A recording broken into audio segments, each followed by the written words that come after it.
So this is something that I think generally people don't think about, stuff like this. And my next question for you is, it seems that more and more in today's society and just the societies in the world today, people are more depressed, more anxious, more suicidal than ever before. Is that a symptom of something unusual going on in our society? Is it just people that are more comfortable talking about it now? What is it? Why are so many people depressed? It's a good question. It's a good question.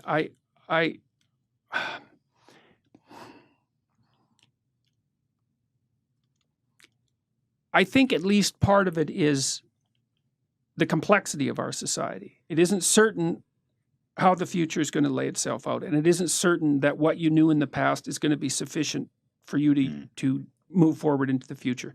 So there's lots of opportunity, but it's very complex. And it's not easy to keep up in our world. You know, like if you look around the world, you might think, well, the happiest people are those where the standard of living is the highest. That's actually not the case. Right. And you think, okay, well, why wouldn't that be the case? It's like, what do you want? Malaria and death at 40? Obviously not. But then you think, okay, what's the price you pay for a high standard of living? Well, that's easy.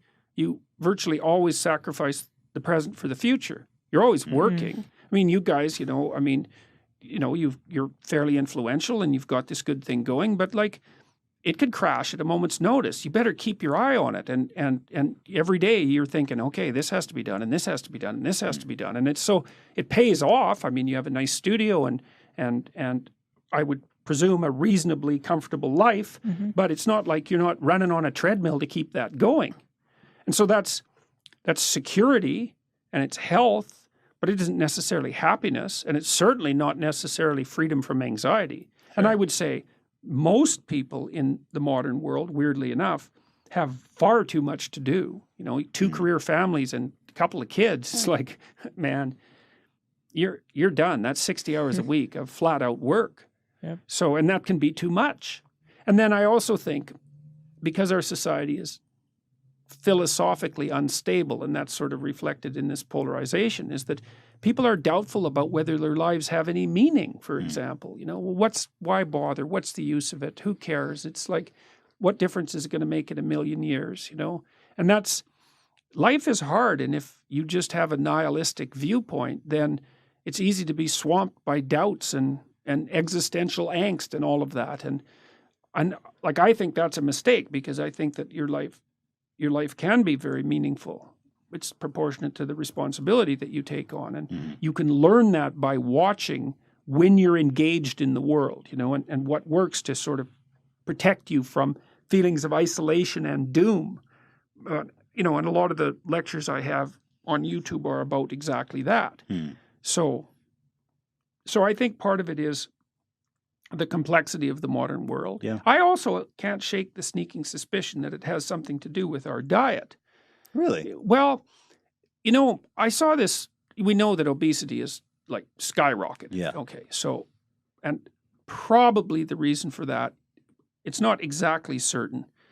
There might be complicated reasons for it, but certainly one of the reasons is that people eat far too many carbohydrates. Right. You know, I saw this video from World War II about and in one of the scenes they showed all these men in New York lining up to be inducted, and it's like, you know, 20 blocks of guys with no shirts on standing in line to be inducted. Every single one of them was bone thin. Do you think it's the insecurity and the negative feelings that come with being overweight, or the actual food? No, I think there's something wrong with what we're eating. Interesting. Yeah, I mean, there's more and more evidence that dietary sensitivity, for example, is linked to conditions like schizophrenia.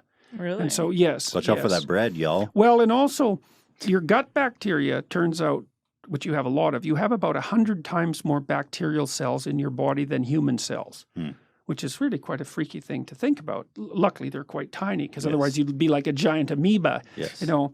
But the gut biome produces a lot of neurochemicals. And so it does play an integral role in the regulation of your mood, which is also a very strange thing. I've been following that, just how bacteria is starting to play more in human health, like probiotics and stuff like this can regulate your mood. That's so freaky. Yeah, it is. That's for sure. Yeah. Well, and you know, one possibility is that Well, let's say you eat a lot of carbohydrates and sugar. Okay, so what happens is that you grow bacteria in your gut that Right. really like carbohydrates and sugar. Right. Well, so then you think, well, I'm always having cravings for carbohydrates and sugar. It's like you're having the cravings, you think. Well, maybe not. Maybe what's happened is that, through a Darwinian process, you've encouraged the growth of bacteria that really like sugar and carbohydrates. And you think that same bacteria is messing with people's mood? Maybe. Yes, and it's also messing with their cravings. That's. I mean, we're really walking oceans, like we're big creatures. Yeah. I mean, we're not big compared to like a Douglas fir or the sun, but we're pretty big creatures, and we are liquid. Most of us is liquid, and if you saturate yourself with carbohydrates and sugar, then you are invaded by the bacteria that live on those things, and so that's not necessarily so good for you.